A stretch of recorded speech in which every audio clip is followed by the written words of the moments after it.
व परिवर्तित किए गए यूपीए की बैठकों का भी काफ़ी दौर चल रहा है। हालांकि इस मामले में हमारी पार्टी भी कोई पीछे नहीं है, बल्कि इन चुनावों की तैयारी को लेकर पिछले कुछ समय से पूरे देश में पार्टी की छोटी छोटी बैठकें व बंद जगह पर कैडर कैंप आदि लेने का भी कार्य काफ़ी युद्ध स्तर पर चल रहा है। और इतना ही नहीं, बल्कि अब एक तरफ सत्ता पक्ष का एनडीए अपनी फिर से पूर्ण बहुमत की सरकार बनाने के लिए अपनी दलीलें दे रहा है, तो वहीं दूसरी तरफ विपक्षी गठबंधन यहाँ सत्ताधारी एनडीए गठबंधन को इस बार चुनाव में मात देने के लिए उनकी नीतियों व कार्यशैली आदि का काफ़ी विरोध कर रहा है, जिसमें बीएसपी भी कोई पीछे नहीं है। जबकि सत्ताधारी पार्टी व विपक्षी पार्टियों के बने गठबंधन के बारे में सच्चाई तो ये है कि यहाँ वर्तमान में विपक्षी गठबंधन के प्रमुख दल कांग्रेस पार्टी ने आज़ादी के बाद शुरू में केंद्र व अधिकांश राज्यों में भी अपने लंबे अरसे तक रहे शासनकाल के दौरान अपनी हीन व जातिवादी एवं पूंजीवादी मानसिकता को त्याग कर यदि देश व आम जनहित में तथा कमजोर वर्गों के हितों में भी पूरी ईमानदारी से कार्य किया होता और विशेषकर कमजोर वर्गों के हित व कल्याण के मामले में परम पूज्य बाबा साहब डॉक्टर भीमराव अंबेडकर की सलाह को भी मान लिया होता, तो फिर ना तो बाबा साहब को अपने कानूनी मंत्री पद से उस समय इस्तीफा देना पड़ता तथा ना ही आगे चलकर कांग्रेस पार्टी को केंद्र व अधिकांश राज्यों की भी सत्ता से बाहर होना पड़ता तथा ना ही फिर कमजोर वर्गों के लोगों को मजबूरी में बीएसपी के नाम पर अपनी अलग से राजनीतिक पार्टी बनाने की जरूरत पड़ती। और अब ये कांग्रेस पार्टी अपनी जैसी जातिवादी व पूंजीवादी सोच रखने वाली पार्टियों के साथ गठबंधन करके फिर से केंद्र की सत्ता में आने के सपने देख रही है, तो वही सत्ताधारी बीजेपी पार्टी भी पुनः केंद्र की सत्ता में आने के लिए अपने एनडीए गठबंधन को हर मामले में मजबूत बनाने में लगी है। साथ ही फिर से सत्ता में आने का दावा भी ठोक रही है। ये कह रही है कि इस बार बीजेपी और उनका गठबंधन 300 से ज़्यादा सीटें लाएगा, इसका भी दावा ठोक रही है। जिनकी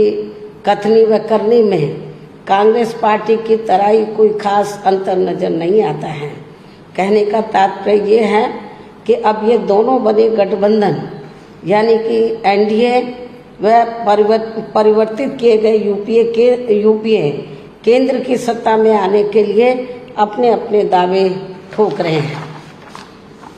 जबकि जनता को किए गए इनके वायदे व आश्वासन आदि सत्ता में बने रहने के दौरान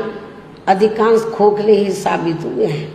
वैसे भी कांग्रेस व बीजेपी एंड कंपनी के बने गठबंधन की अब तक रही सरकार की कार्यशैली यही बताती है कि इनकी नीति, नियत व सोच सर्व समाज में से विशेषकर गरीबों, दलितों, आदिवासियों, पिछड़े वर्गों, मुस्लिम एवं अन्य धार्मिक अल्पसंख्यकों के प्रति लगभग एक जैसी ही रही है, क्योंकि इन्होंने सत्ता में रहकर शुरू से इन वर्गों के मामले में अधिकांश कागजी खाना पूर्ति ही की है तथा जमीनी हकीकत में इनके लिए कोई ठोस कार्य नहीं किए हैं। लेकिन जब ये लोग सत्ता से बाहर हो जाते हैं तो तब फिर वे अपने वोट की खातिर इनके हितों में काफ़ी लंबी चौड़ी बातें करते हैं। जैसे कांग्रेस पार्टी का गरीबी हटाओ का व बीजेपी का हर गरीब के खाते में 20 लाख रुपए पहुंचाने को लेकर कही गई ये बातें सत्ता में आने के बाद केवल हवाई व खोखली ही साबित होकर रह गई हैं, जिसकी खास वजह से ही बीएसपी ने सत्ताधारी गठबंधन व विपक्षी गठबंधन से ज़्यादातर अपनी दूरी ही बना के रखी है। ऐसी स्थिति में अब इन वर्गों के लोगों को यानी कि कमजोर वर्गों के लोगों को आपसी भाईचारे के आधार पर वे अपना अकेले ही मजबूत गठबंधन बना के या हर मामले में अपनी एकमात्र हितैषी रही पार्टी बीएसपी को ही मजबूती देनी है तथा जिससे फिर यहाँ कोई भी गठबंधन केंद्र व राज्यों के बीच सत्ता में पूरी मजबूती के साथ आसीन ना हो सके तथा इसके स्थान पर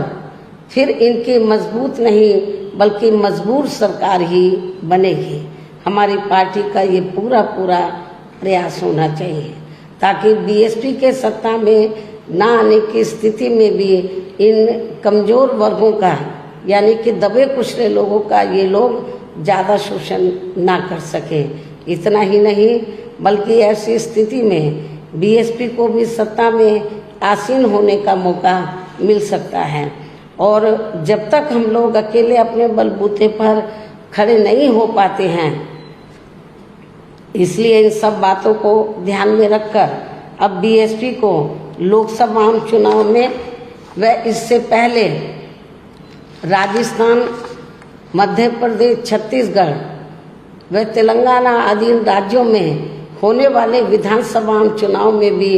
अकेले ही चुनाव लड़कर अपनी पार्टी का बेहतर रिजल्ट लाना होगा। लेकिन बीएसपी पंजाब, हरियाणा आदि इन राज्यों में वहाँ की रीजनल पार्टियों के साथ मिलकर जरूर चुनाव लड़ सकती है, बशर्ते अब वर्तमान में उनका एनडीए व परिवर्तित किए गए यूपीए से भी कोई संबंध नहीं होना चाहिए। इसके साथ ही पार्टी के लोगों को हर स्तर पर सत्ताधारी गठबंधन व विपक्षी गठबंधन के सभी साम दाम दंड भेद आदि हथकंडों से भी जरूर सावधान रहना है। इसके अलावा यहाँ मैं ये भी कहना चाहूँगी कि देश में लगातार बढ़ रही कमर तोड़ महंगाई,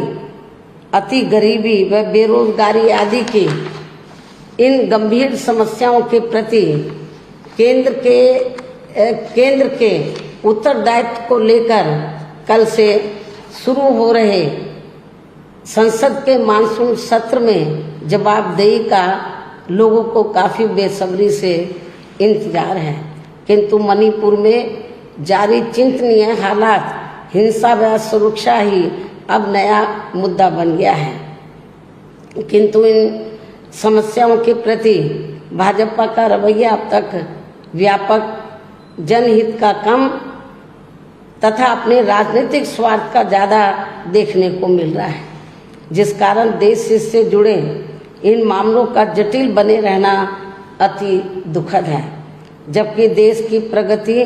लोगों की उन्नति में ही निहित है, जिस पर पूरा ध्यान केंद्रित करने की भी सख्त ज़रूरत है। और अब लोकसभा चुनाव से पहले संसद में सरकार व विपक्ष का रवैया तकरार, आरोप प्रत्यारोप व जिम्मेदारी से भागने का नहीं बल्कि इन ज्वलंत जन समस्याओं को दूर करने संबंधी समाधान का होना चाहिए, क्योंकि इस समय समस्त गरीब एवं मेहनत कर जनता का जीवन काफ़ी दुखी व त्रस्त है, जिनकी सही से चिंता करना सभी का दायित्व भी बनता है। अंत में अब मैं अपनी बात यहीं समाप्त करती हूँ।